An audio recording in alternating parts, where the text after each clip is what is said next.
Почитувани граѓани, почитувани медиуми, нов ден, нов скандал. Радмила Шеќеринска е вмешана уште во еден сомнителен тендер каде што постои сомнеш за проневера на буџетот од над 250.000 евра. Имено Радмила Шеќеринска како министер во Министерството за одбрана преку јавна набавка набавила 2 тешки машини грейдери за потребите на армијата на Република Македонија во вредност од 464.853 евра, односно една машина од овие грейдери, еден грейдер има вредност од 232.426 евра. Машините се набавени од српска компанија Корковадо, инаку се работи за машини од кинеско производство, како што реков, за потребите на армијата на Република Македонија. Ова не би било ништо спорно доколку истата машина од истата компанија Корковадо во Србија после само неколку месеци не била продадена на јавна набавка за српска институција во вредност од само 108.000 евра, односно за половина сума помалку од онаа што ја платила Радмила Шеќеринска.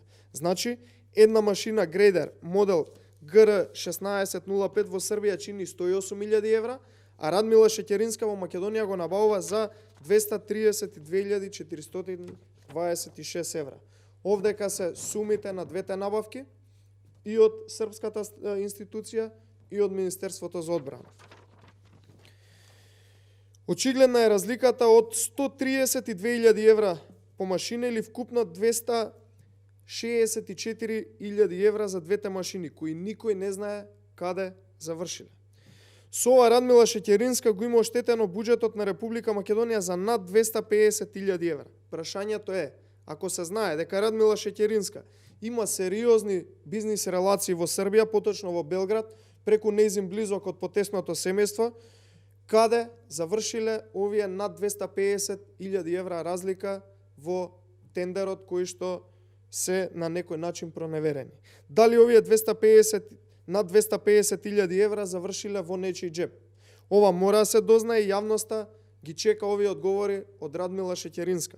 Јавното обвинителство треба да отвори случај по овој сомнеш и да го истражи до крај.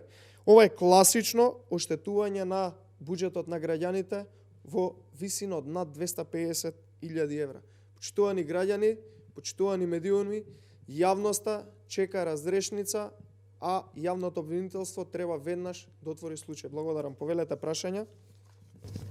Имам јас прашање. Токму министерката Шеќеринска вчера во гостување на телевизија Телма рече дека ВМРО ДПМН си бара алиби за неуспехот што ги очекува на 12 април. Тоа беше кажано не по овој повод, по повод аферава што сега ја отварате, туку по повод функционирањето на техничката влада и забелешките на ВМРО ДПМН дека со разрешувањето на министерката за труд, со поништувањето на решенијата издадени од министерот Наќе Чулев се нарушува концептот на техничката влада.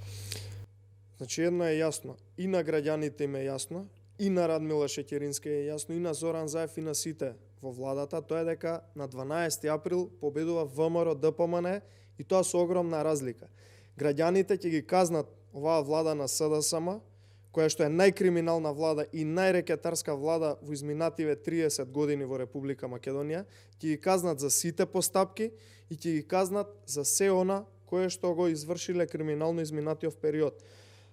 Очигледни беа и се уште се тенденциите на Оливер Спасовски, кој што е ставен на некој начин да ги заштити сите останати во оваа техничка влада од криминалот, кој што го имаат правено изминативе неколку години, преку обструкции од владата да ги обструираат да ги обструираат нашите технички министри и замениците министри кои што ги имаме предложено како ВМРО ДПМН, а како што знаете, поради истата причина беше разрешена и министерката Рашела Мизрахи.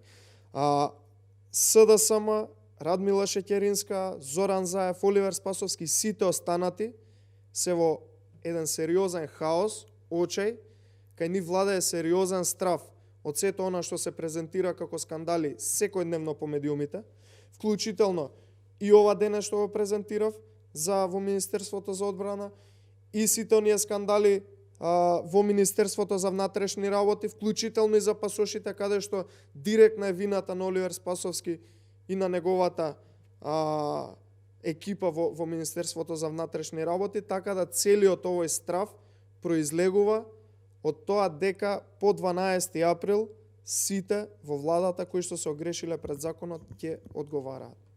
Одговорност мора да има.